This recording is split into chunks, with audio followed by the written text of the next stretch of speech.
जो आपका सरफेस है उसका एक कॉर्नर को मान लो एक्स एक्स, एक को वाई एक्स और एक को जेड एक्स। रूम का जो कोना है उसको एक का एक्स एक्स, एक को वाई एक्स, एक को जेड एक्स। तो देखो यहां पे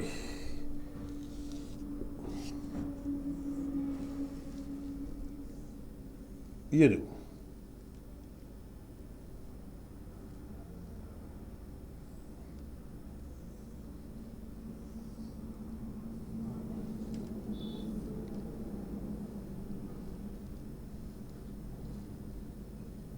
एक्स वाई और जेड,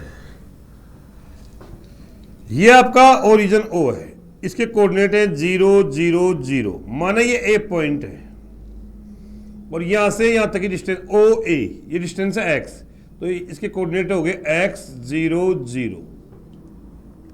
ये पॉइंट है बी 0 y 0, इसे मान लीजिए सी एक्स वाई 0, क्योंकि ये जो नीचे का जो सरफेस है, नीचे का जो फेस है, ये एक्स वाई प्लेन में है। एक्स वाई प्लेन की इक्वेशन होती है जेड बराबर 0। उसके बाद में इसको मान लीजिए आप डी, ये 0 0 जेड, इसे मान लीजिए बेटे ई एक्स 0 जेड, इसे मान लीजिए एफ 0 वाई जेड, और इसे मान लीजिए आप P point X Y Z. आप X X Y X Z X जहां एक दूसरे को इंटरसेक्ट कर रहे हैं उसके जस्ट अपोजिट ऊपर जो अपोजिट वर्टेक्स होगा वो कहलाएगा पी पॉइंट, और पी पॉइंट के कोऑर्डिनेट है एक्स वाई जेड। तो देखिए बेटे, फुट ऑफ परपेंडिकुलर, यहां से फुट ऑफ परपेंडिकुलर, इस पी पॉइंट से मैं ड्रॉ कर रहा हूं foot of perpendicular, draw from X Y plane. X Y plane कहां, ये नीचे, तो कौन सा पॉइंट होगा सी। पी पॉइंट से अगर मैं ड्रॉ करता हूं परपेंडिकुलर कहां पे, एक्स वाई प्लेन में, तो कौन सा पॉइंट होगा सी, और सी पॉइंट के कोऑर्डिनेट क्या हो गए एक्स वाई 0 जेड। तो पहला पॉइंट लिखिए, foot of perpendicular draw from P point x y z on x y plane या 2xy plane, 2xy plane।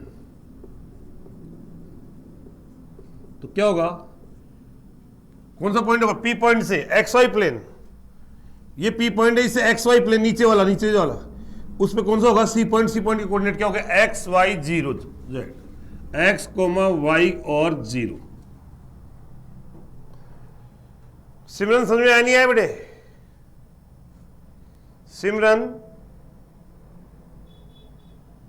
सिमरन ये मैं ये बोल रहा हूं पी पॉइंट से मैंने एक्स वाई प्लेन पे परपेंडिकुलर ड्रॉ किया, तो फुट ऑफ परपेंडिकुलर कौन सा पॉइंट हुआ बेटे, बोलो सी। और सी पॉइंट के कोऑर्डिनेट, सी पॉइंट के कोऑर्डिनेट क्या होगा एक्स वाई और 0। ये समझ में आ रहा है। हाँ। Next second, foot of perpendicular draw from P X Y Z to Y Z plane. Shruti कहां होगा, श्रुति पी पॉइंट से वाई एक्स कौन सा है, कौन सा होगा एफ पॉइंट। Very good. तो क्या है एफ पॉइंट कोऑर्डिनेट क्या है 0 Y Z, right. Foot of perpendicular draw from P X Y Z to Kanav, Divya Kanav X Z plane, Divya Kanav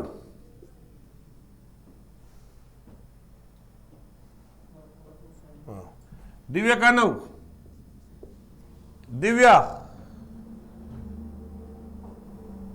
Divya बेटे मैंने आपसे ये पूछा इस पी पॉइंट से एक्स जेड प्लेन, ये जो नीचे सरफेस नहीं है, दिव्या नहीं है, हैं? गायत्री, गायत्री पॉइंट कौन सा होगा? ई ई, वेरी गुड। ई पॉइंट के कोऑर्डिनेट क्या है बेटे? X Z x0z, right. Next लड़की कौन है?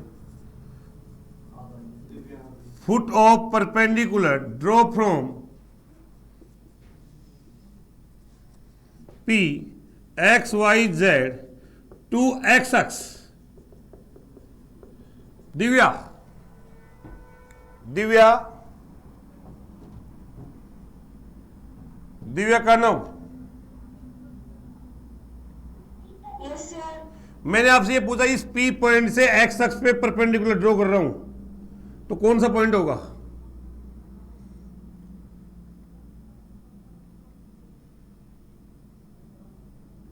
बता सकते हो? सर मैंने भी क्लास ज्वाइन की है जस्ट। अच्छा अच्छा। कोमल मीणा, कोमल, नहीं है। रूपल जांगिट, रूपल कौन सा होगा? Very good. देखो इस पी, ये वो पी पॉइंट है, ये एक्स अक्ष है, तो यहां से यूं परपेंडिकुलर यूं, तो कौन सा पॉइंट होगा? ए पॉइंट। और ए पॉइंट के कोऑर्डिनेट क्या है? x0 0। नेक्स्ट लड़कों को नाम बता दो। Foot of perpendicular draw from P to y अक्ष कौन है? सोहेल इस्लाम, सोहेल इस्लाम, इस P पॉइंट से y अक्ष पे परपेंडिकुलर ड्रॉ कर रहा हूं, कौन सा पॉइंट होगा? सी पे नहीं होगा क्या? मैंने अभी भी क्लास ज्वाइन किया है 2 मिनट पहले, इसलिए थोड़ा सा अंडरस्टैंडिंग में दिक्कत हो रहा है। अमित, अमित, गोविंद, गोविंद सैनी, गोयल, गोविंद गोयल, सर बी होगा sir. Very good. B point होगा 0y0। Okay. 6 foot of perpendicular P point from P point XYZ to Z अक्ष। नेक्स्ट स्टूडेंट बताओ। बादल, बादल ई पॉइंट पे सर। कौन सा? ई पॉइंट जेड अक्ष पे ये होगा बेटे, डी पॉइंट होगा। डी पॉइंट के कोऑर्डिनेट क्या होंगे? 0 0 Z.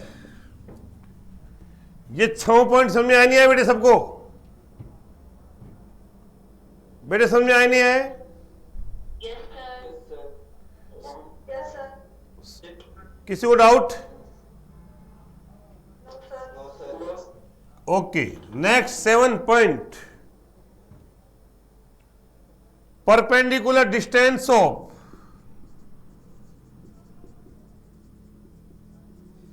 P XYZ from XY plane। Who tell me? बताओ।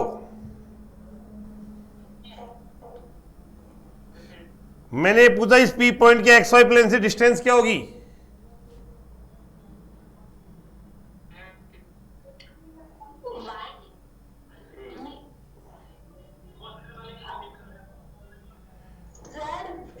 जेड। बेटा अगर ये पॉइंट नीचे भी तो हो सकता है भाई, यहां पे तो XY प्लेन के ऊपर है P पॉइंट, इसलिए जेड पॉजिटिव हुआ, और नीचे हुआ तो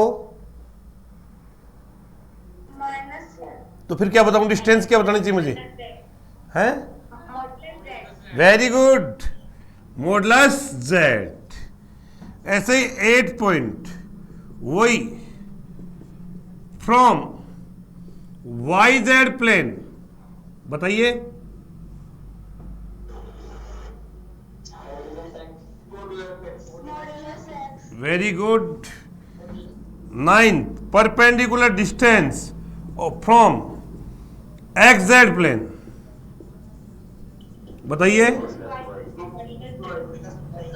मॉडुलस वाई, राइट। ये समझ आ गया भाई। इस पॉइंट की यहां से डिस्टेंस क्या होगी? परपेंडिकुलर डिस्टेंस है, देखो यहां पे ये परपेंडिकुलर है तो मॉडुलस जेड। इसकी वाई जेड प्लेन ये है तो ये होगा, तो ये डिस्टेंस कितनी है? Modulus Z Y. और इससे डिस्टेंस कितनी है? समझ आया नहीं आया? अरे समझ आ रहा नहीं आ रहा? न 10 और पॉइंट देखिए। Perpendicular distance of P X Y Z from X X. बोलो कौन बताएगा? Who tell me. मैं आपसे पूछा इस पी पॉइंट की एक्स एक्स से परपेंडिकुलर डिस्टेंस कौन सी होगी? ये बता सकते हो कितनी है?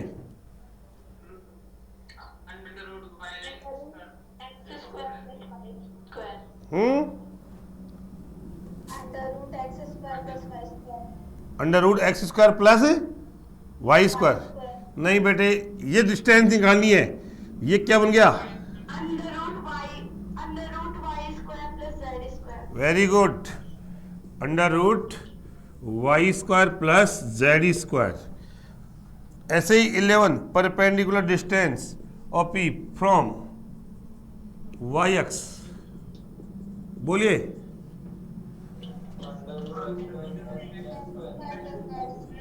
एक्स स्क्वायर प्लस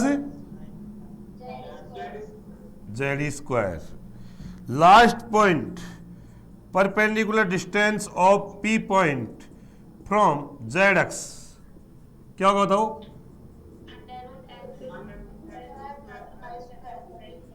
ये 12 के 12 पॉइंट समझ में आए नहीं आए बेटे? सबको समझ आ रहे हैं? Okay next. अगर ये समझ में आ गया तो नेक्स्ट टॉपिक एक क्वेश्चन लिखिए बेटे।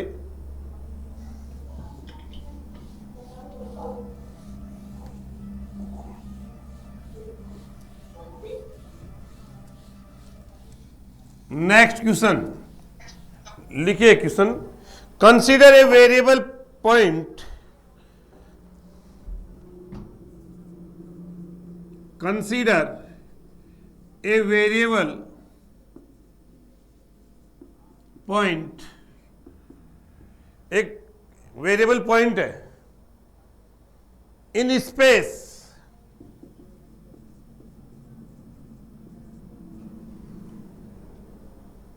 such that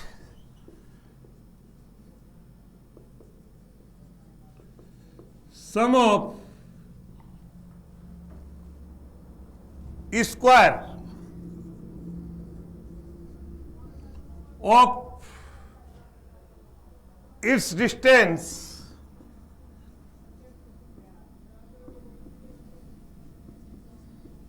from coordinate axes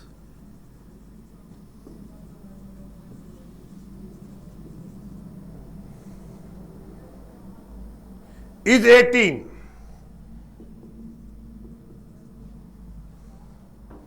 Then find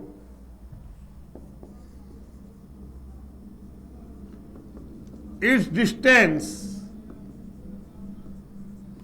from origin.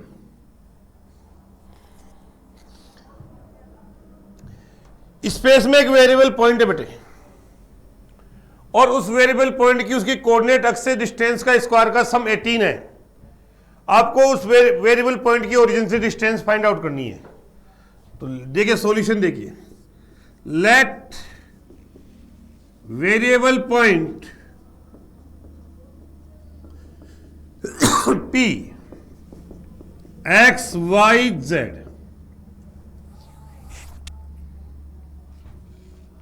अब बताइए मुझे इस P पॉइंट की एक्स एक्स से डिस्टेंस क्या होगी? Perpendicular distance. बेटे मैंने आपसे पूछा P पॉइंट की एक्स एक्स से परपेंडिकुलर डिस्टेंस क्या होगी? Under root Y very good. और उसका स्क्वायर कितना हो जाएगा? ये तो distance I Y square plus Z square, और उसका क्या बोला? स्क्वायर। ऐसे ही मैंने पूछा इस पी पॉइंट की वाई एक्स से परपेंडिकुलर डिस्टेंस क्या होगी?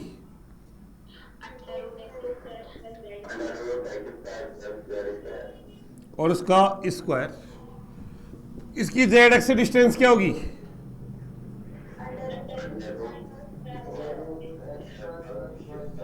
और इन तीनों का सम, स्क्वायर का सम कितना बेटे? 18। तो यहां से इसको सोल्व करूंगा, 2x square Y square Z square equal to 18, X square plus Y square plus Z square बराबर 9। मैंने कहा अंडर रूट ले ले, X square plus Y square plus Z square equal to 3। ये क्या है? अरे ये फॉर्मूला किसका हुआ? ओरिजिन से पी पॉइंट की डिस्टेंस। पी पॉइंट आपका ये है, ओरिजिन ये है 0 0 0। तो ओपी का मान क्या होगा बेटे? Under root X square plus Y square plus Z square. तो ओपी बराबर क्या है बेटे? 3। ये समझ में आया नहीं आया कि वेरिएबल पॉइंट की ओरिजिन से डिस्टेंस कितनी है? 3। क्वेश्चन समझ में आया नहीं आया बेटे? आ गया। आ गया? आ गया। गया थोड़ी है। Okay okay okay. Next question.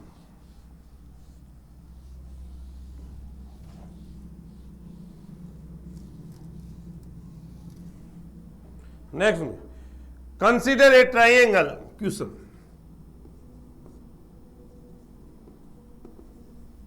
Consider a triangle A B C. एक ट्राइंगल है A B C. If mid points of, if midpoints of its sides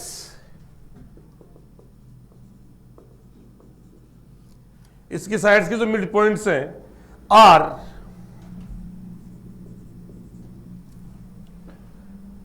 alpha 0 0 0 beta 0 and 0 0 gamma, then find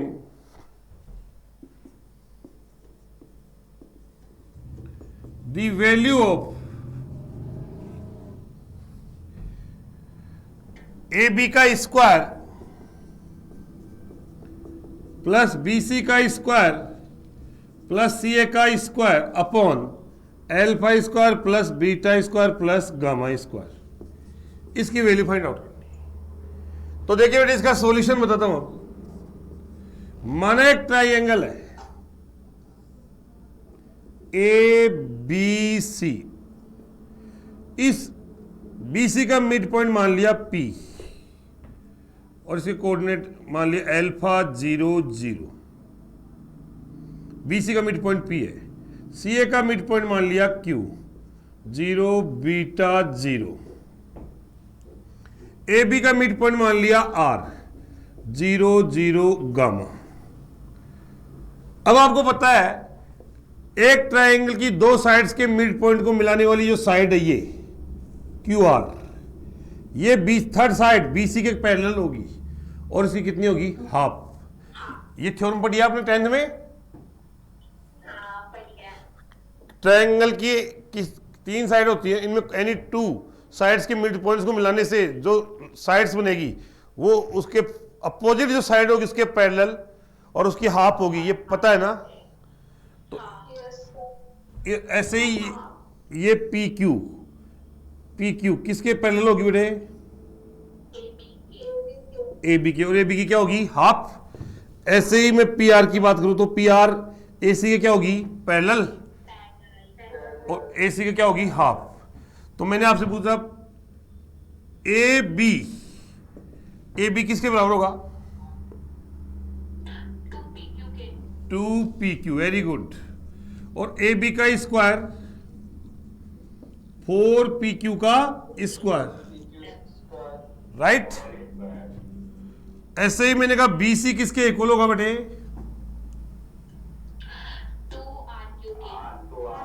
2QR, RQ जो भी है, BC का square 4QR का square, right. ऐसे में बात करूं, AC की बात करूं तो बेटे 2PR एंड AC का स्क्वायर 4PR का स्क्वायर। अब मैंने आपसे पूछा PQ का स्क्वायर कितना होगा। P पॉइंट के कोऑर्डिनेट है, Q कोऑर्डिनेट भी गिवन है, तो alpha square plus beta square, ये तो होगा x2 माइनस x1 का whole square plus y2 minus y1 का whole square plus z2 minus z1 का होल स्क्वायर। मैंने आपसे पूछा QR का होल स्क्वायर कितना होगा। Very good. PR का होल स्क्वायर कितना होगा बेटे। Alpha square plus gamma square. अब आपको जो देखो क्वेश्चन क्या है, AB का होल स्क्वायर, BC का होल स्क्वायर, CA का whole square upon alpha square, beta square और गामा स्क्वायर। AB का स्क्वायर कितना होगा।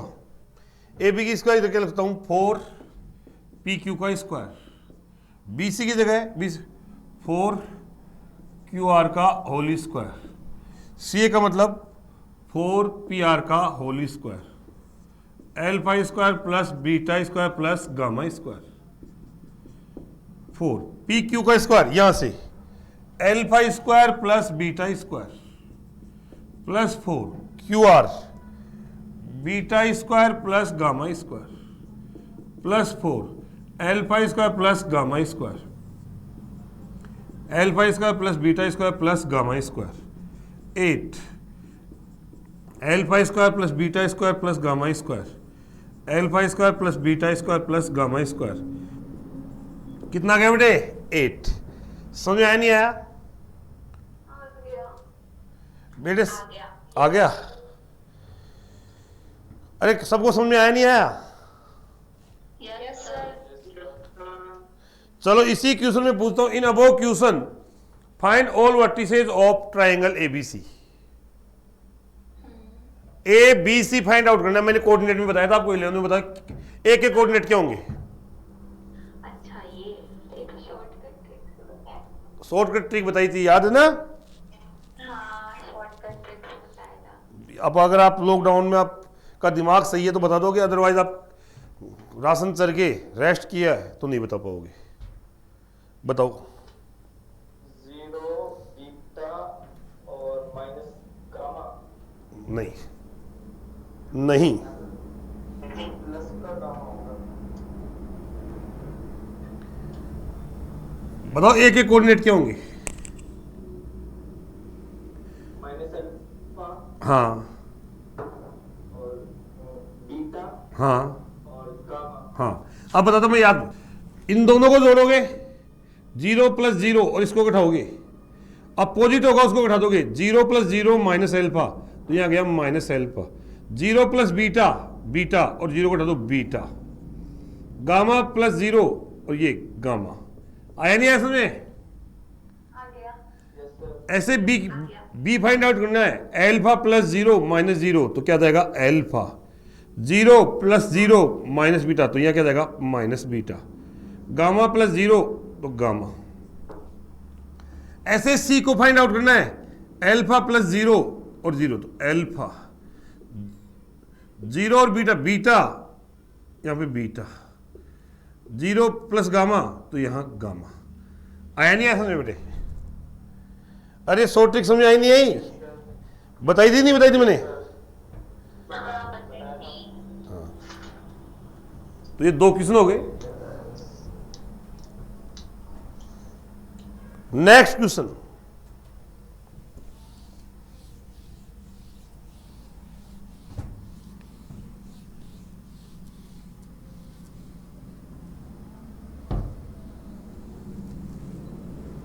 नेक्स्ट क्वेश्चन लिखिए बेटे, a variable point move such that,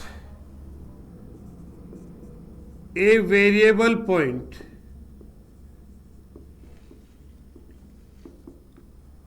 moves such that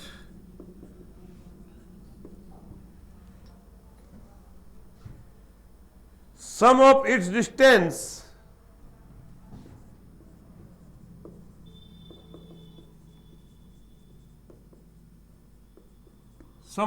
distance from points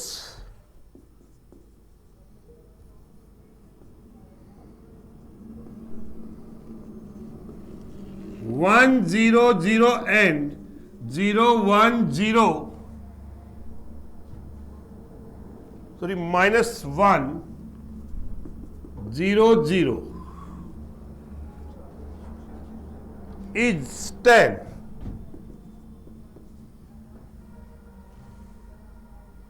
Then find its locus.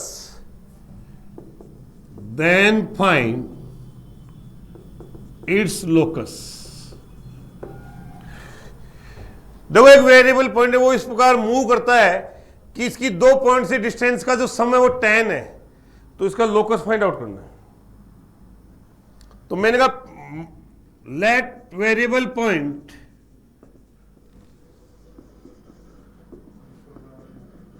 P alpha beta gamma, तो इसको ए point मान लो और इसको बी पॉइंट मान लो, तो P A plus P B, और दोनों का सम कितना है 10। पी ए निकालना तो अंडर रूट अल्फा माइनस 1 का whole square beta square plus gamma square. P B निकालना है तो अल्फा प्लस 1 का whole square plus beta square plus gamma square और इक्वल टू 10। ये क्वेश्चन है।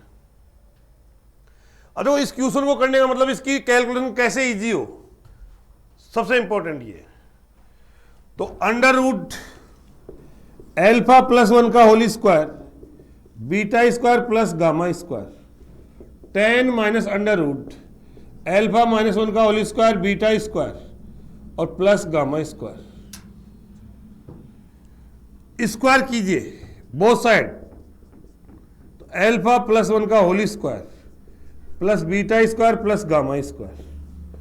यहां पे 100 अल्फा माइनस 1 का whole square beta square gamma square minus 20 under root alpha minus 1 का होली स्क्वायर बीटा स्क्वायर और गामा स्क्वायर। बीटा स्क्वायर दोनों तरफ क्या हो जाएगा कैंसिल, इसको उधर ले जाओ उसको उधर ले आओ, तो 20 अंडर रूट अल्फा माइनस 1 का whole square beta square plus gamma square. यहां हो जाएगा 100, देखो यहां से अल्फा इसका प्लस इधर माइनस 2 अल्फा आएगा तो माइनस 4 अल्फा, तो 5 अंडर रूट अल्फा माइनस 1 का whole square beta square gamma square, यहां 25 माइनस अल्फा। अगेन क्या कर दो स्क्वायर, तो ये क्या होगा बेटे 25 alpha square 50 alpha 25 beta square 25 gamma square 625 minus 50 alpha plus alpha square. 50 alpha से 50 अल्फा क्या हो जाएगा कैंसिल, सोल्व कर लो बेटे। तो 24 alpha square 25 beta square 25 gamma square, यहां से कितना जाएगा 600, और लोकस निकालना है लोकस, तो 25 4x square 25 y square 25 z square equal to 600। ये आपको क्या गया लोकस। क्वेश्चन समझ आया नहीं है बेटे? बेटे क्वेश्चन समझ आ गया? नेक्स्ट क्वेश्चन देखिए। हाँ बेटे,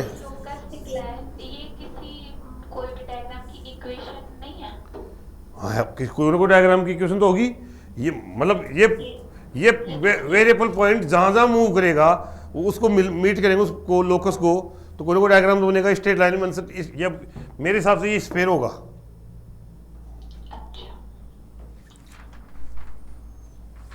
नेक्स्ट पॉइंट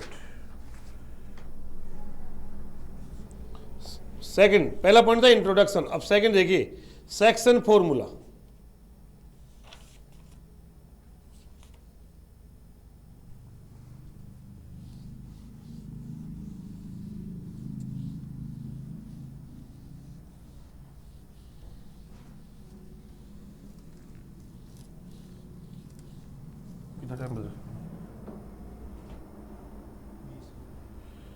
सेक्शन फॉर्मूला,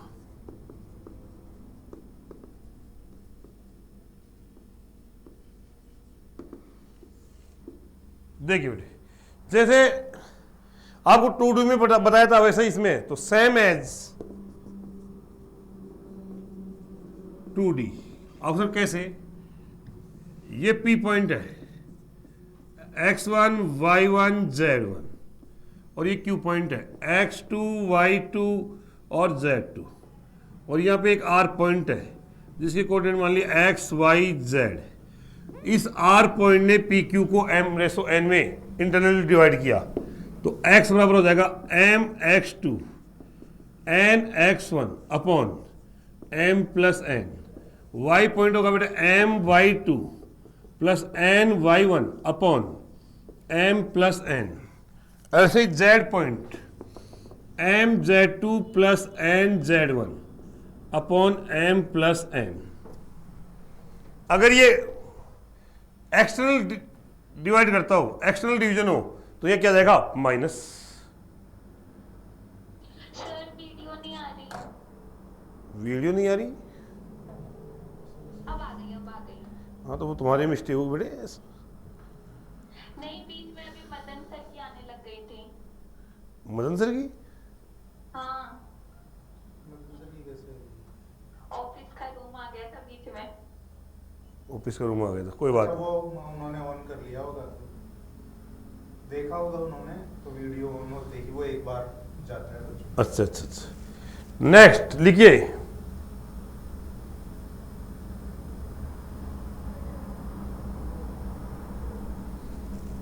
तो देखिए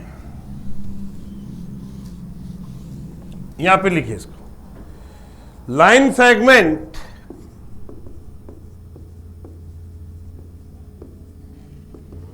joining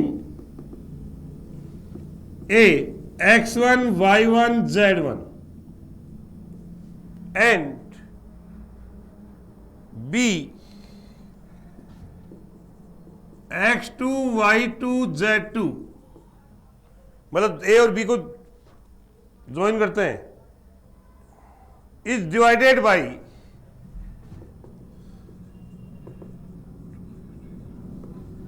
अब देखो दो पॉइंट, एक तो ए और एक बी। ए पॉइंट के कोऑर्डिनेट है x1 y1 z1, B point के कोऑर्डिनेट है x2 y2 और z2। दोनों को मिलाने वाले लाइन सेगमेंट को अब एक प्लेन किस रेशो में डिवाइड करता है, एक पॉइंट किस रेशो में डिवाइड करता है, एक लाइन किस रेशो में डिवाइड करता है, ये सब कुछ है। तो पहला पॉइंट है एनी प्लेन, पहला एनी प्लेन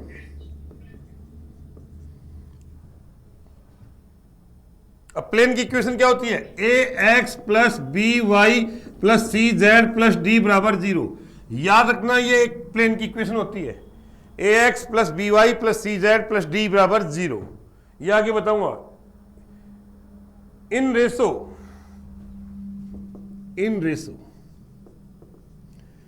अब देखिए ये एक पॉइंट है P और ये पॉइंट है Q, और यहां पे एक प्लेन है, ये प्लेन इस लाइन सेगमेंट को किस रेशो में डिवाइड करता है। तो देखिए जैसे ये पॉइंट है P A x1 y1 z1 और ये B पॉइंट है x2 y2 और z। वीडियो नहीं आ रही। हमारे पास तो आ रहा है, अभी मैंने वो किया। बेटा आप जो है 3 डॉट पर क्लिक करके वीडियो को टर्न ऑफ करके ऑन करो, आ जाएगा।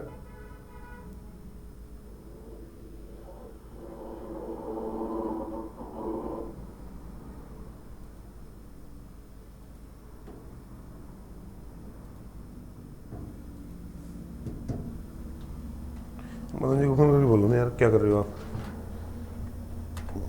सर वीडियो क्लियर नहीं आ रहा है। अरे भाई मेरे पास तो क्लियर आ रहा है। सर हल्का हल्का ब्लर हो रहा है।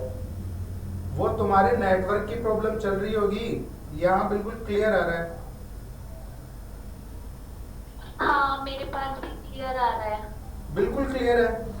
अब थोड़ा नेटवर्क डिस्टर्ब हो जाता है। इधर देखो बेटे, इधर देखो, ए और बी दो पॉइंट को मिलाने वाला लाइन सेगमेंट है। यहां पे एक प्लेन इसको डिवाइड कर रहा है, ये प्लेन समझ में आ रहा है?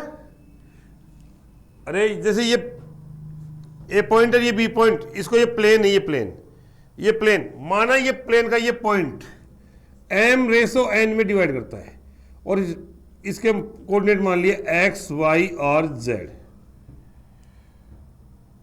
या अल्फा बीटा गामा मान लो।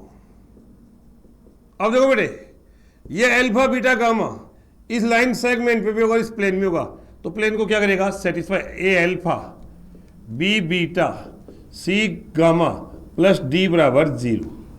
अरे समझ आ रहा नहीं आ रहा? ये लाइन सेगमेंट इस प्लेन को इंटरसेक्ट कर रही है ऐसे, तो इंटरसेक्शन जो पॉइंट होगा वो अल्फा बीटा गामा मान लिया, अल्फा बीटा गामा। अब अल्फा का मान क्या होगा? ये अगर ये पी पॉइंट इस लाइन सेगमेंट को m रेशो n में डिवाइड करे तो पी पॉइंट क्या होगा? अल्फा क्या होगा बताओ? अरे अभी तो बताया था, ए बी को ये P point m ratio n में इंटरनल डिवाइड करता तो पी पॉइंट के कोऑर्डिनेट में अल्फा क्या होगा? बोलिए।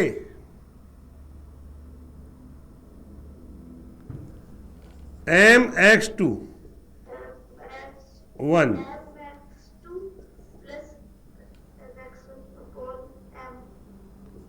चलो बीटा बताओ,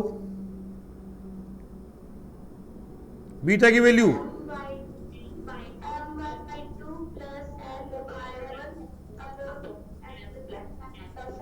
गामा की वैल्यू बेटे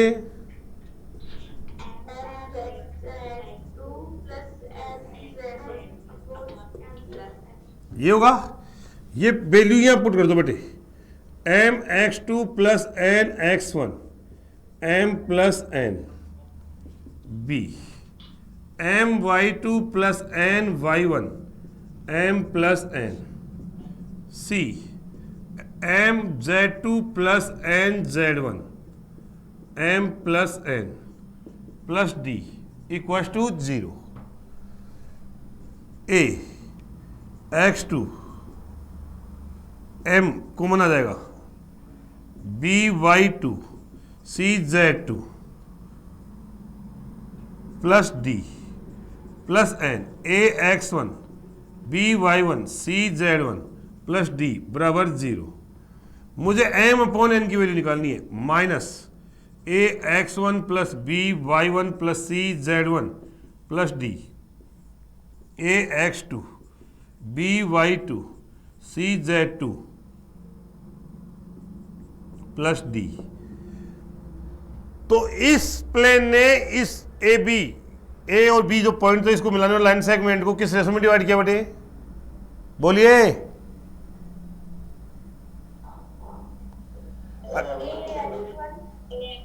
माइनस, देखिए माइनस पहला पॉइंट रख दीजिए प्लेन में ऊपर, A x1 plus B y1 plus C z1 plus D, upon दूसरा पॉइंट नीचे रख दीजिए A x2 plus B y2 plus C z2 plus D. ये समझ आया नहीं आया बेटे? समझ आया नहीं आया? रूपल, रूपल सभी बच्चों से पूछ रहा हूं, समझ में आया नहीं आया ये डेरिवेशन? आ गया। अब मैंने आपसे पूछा एक्स वाई प्लेन इस लाइन सेगमेंट को किस रेशो में डिवाइड करेगा?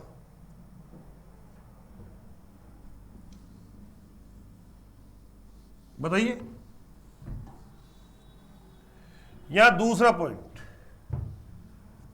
एक्स वाई प्लेन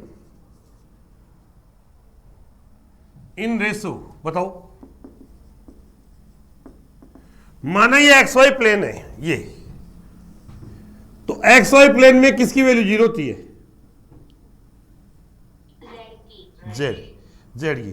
तो ये मान, ये पॉइंट भी कहां होगा?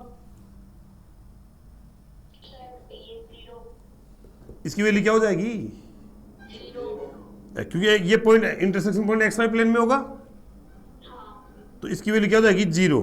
तो mz2 plus nz1 upon m plus n बराबर 0, mz2 प्लस nz1 बराबर 0, m अपॉन n बराबर minus Z1 upon Z2।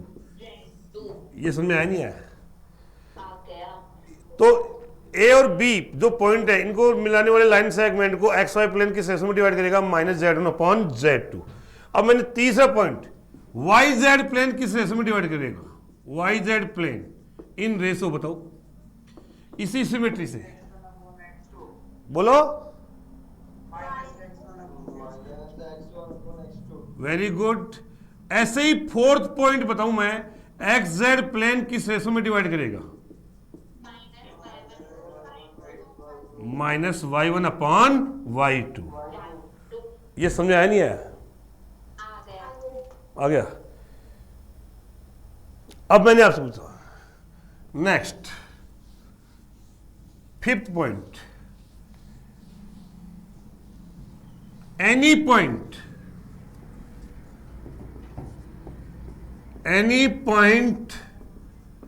X Y Z in ratio, ये किस रेशो में डिवाइड करेगा?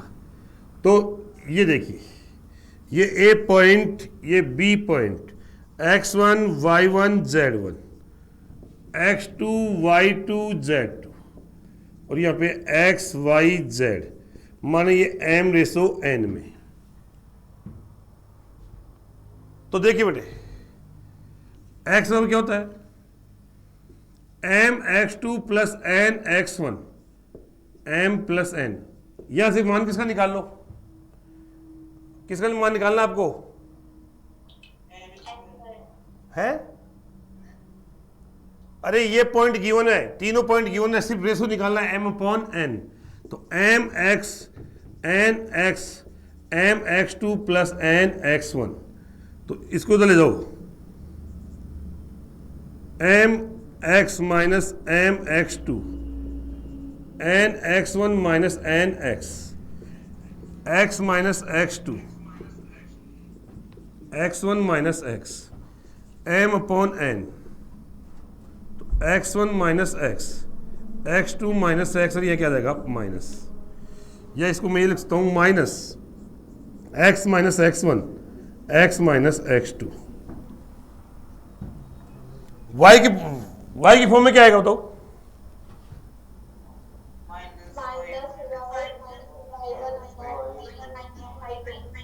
या मैं ये कहूँ इसको x3 y3 और z3 कर दिया मैंने, तो यहाँ क्या जाएगा? x3, यहाँ भी x3। y की फॉर्म में क्या आएगा बताओ?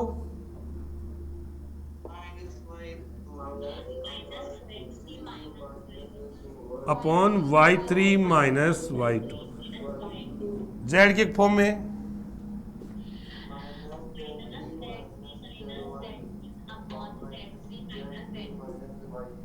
ये समझ आया नहीं आया? अरे समझ आया नहीं आया? कमल कितना टाइम लगा? Next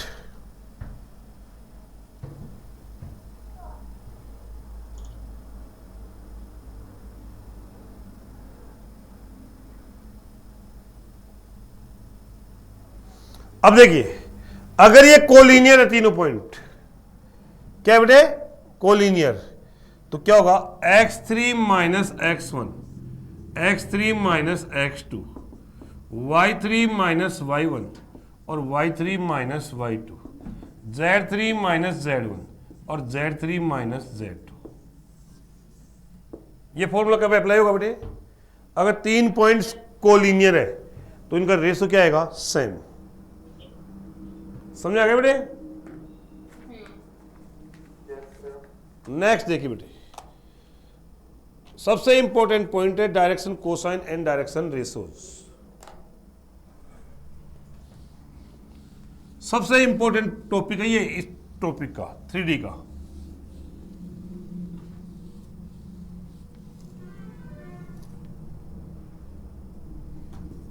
direction ratio and direction cosine, इसको बोलते हैं DCS, शॉर्टकट में इसको बोलते हैं DRS। अब देखिए क्या मैंने ये क्या बना दिया बताओ? अरे ये क्या है बेटे, क्या है ये? 3D।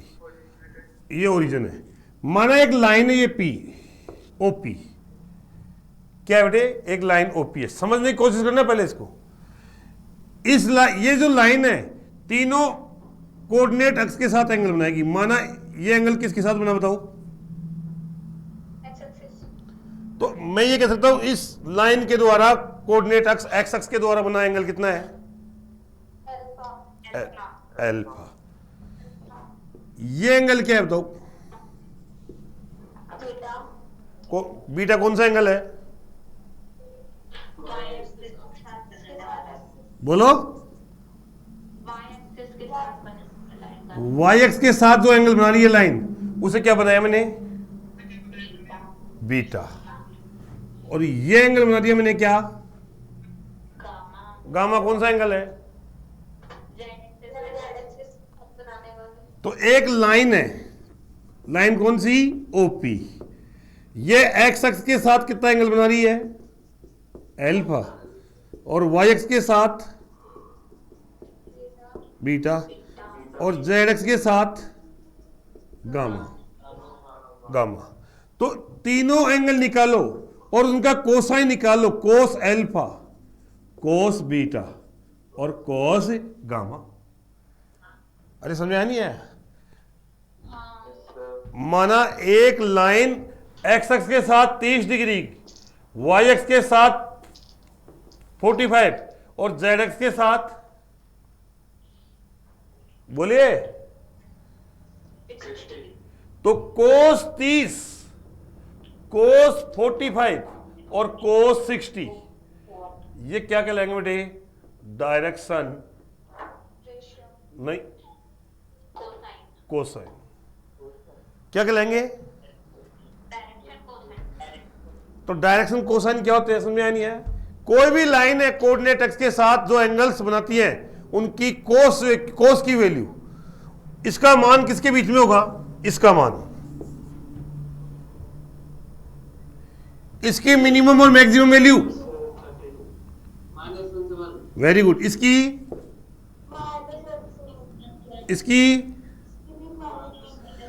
इसको स्मॉल एल से रिप्रेजेंट करते हैं, इसको स्मॉल एम से और इसको स्मॉल एन से। तो डायरेक्शन कोसाइन को किससे रिप्रेजेंट करोगे आप? L M N. L M N. L किसके इक्वल होता है? और एम किसके इक्वल होता है? और एन किसके इक्वल होता है? तो अगर आपसे कोई पूछे डायरेक्शन कोसाइन क्या होते हैं तो क्या बताओगे आप? L M N. Cos alpha, cos beta, cos gamma. समझ आया नहीं है बेटे? डायरेक्शन कोसाइन की वैल्यू -1 से 1। अब देखो बेटे, एल एम एन, मैंने डीसीएस को किसी भी एक variable, sorry constant lambda L, lambda M, lambda N से मल्टीप्लाई कर दिया। एल एम एन थे, उनको एक कांस्टेंट क्या? लैम्डा से मल्टीप्लाई कर दिया। तो ये कहलाएगा, ये तीनों अब क्या बन जाएंगे? ये क्या? Direction ratios. अरे क्या बन जाएंगे? इसको बोलते हैं स्मॉल ए, इसको स्मॉल बी, इसको स्मॉल सी। तो डायरेक्शन रेशोज तो किससे रिप्रेजेंट होते हैं? और direction cosine L M N. अब देखो, डायरेक्शन कोसाइन की वैल्यू -1 से 1 के बीच में होगी, बट डायरेक्शन रेशोज की वैल्यू -1 के 1 के बीच में नहीं होगी। इसकी वैल्यू कहीं भी हो सकती है। अरे समझ नहीं है? क्योंकि यहां देखो, इसको 5 से गुणा कर देंगे तो ये मान बढ़ जाएगा। अरे समझ में आया नहीं आया? बट याद रखना, A upon L, B upon M और C अपॉन एन, इनका जो रेशो क्या रहेगा? सेम रहेगा। ये क्या होते हैं? प्रोपोर्शनल होते हैं। क्या होते हैं? प्रोपोर्शनल। अरे समझ आया नहीं आया? तो मैं अगर आपसे पूछूं डायरेक्शन कोसाइन क्या होती है बताओ।